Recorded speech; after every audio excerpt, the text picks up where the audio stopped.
another episode of JRCTv. This week we're focused on health and fitness, but specifically we're going to put a twist on it. We're focused on spiritual health and spiritual fitness. And first off, a lot of these episodes I share with you my philosophy or my steps or the system I've created on how to get the best out of something. In this case, it's not something that I can teach you or even tell you how to do it, but there's a few questions I'm going to be asking to make sure that you're getting the most out of who you are as a human being in this specific category called spiritual fitness and spiritual health. So we'll give you a couple questions in today's download to ensure that you're really amplifying this category and constantly strengthening and building this category of your life. So let's define it first. What is spiritual fitness? What is spiritual health? How do you know who has it and how do you know who doesn't? The simplest and quickest way to find out who's really spiritually fit, who's really spiritually healthy at the highest level, is watch someone go through a very difficult time. Watch someone go through a mental, emotional, physical disaster, an ecological disaster, a business meltdown, a relationship breaking apart, a health scare. And in those moments, you see who's truly built up an unstoppable amount of spiritual faith, of spiritual muscle in their mind, body, and emotions, and who just took it for granted. Who said a prayer or who meditated because they thought it's just what you're supposed to do on Sundays or Tuesdays or whenever you do it, and who truly poured their heart and their soul into the process to build an unstoppable muscle on the inside so that when the hard times showed up, they went right through it smooth and easy.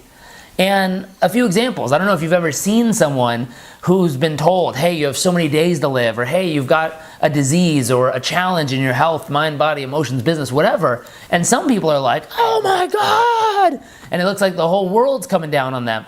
Other people get told the exact same thing and it's like, wow, no big deal.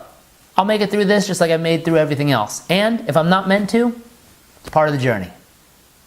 And they have such calmness about them, such centeredness, such strength and poise as they go through those difficult times.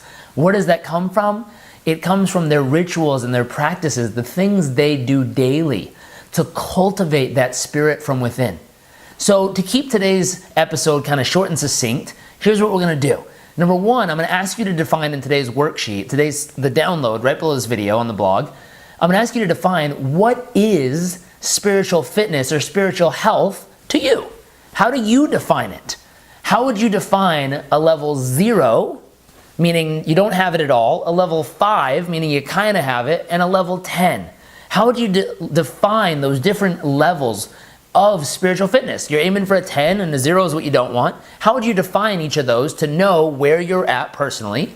The next question is, where are you? Are you 0, 1, 2, 3, 4, 5, 6, 7, 8, 9, 10 in that category called your spiritual fitness, your spiritual health? And finally, the final part of this section is asking you, what rituals can you start practicing or continue to practice or even beef up a little and practice even more regularly to continue to build this spiritual fitness, this spiritual health in your mind, body, soul, spirit, your daily life?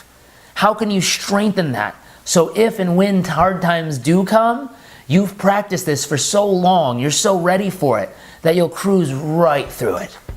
Anyways, that's all for the day. Super short episode. Hope you enjoy this, and I look forward to seeing you next week. Until then, hope you have an amazing week. Bye.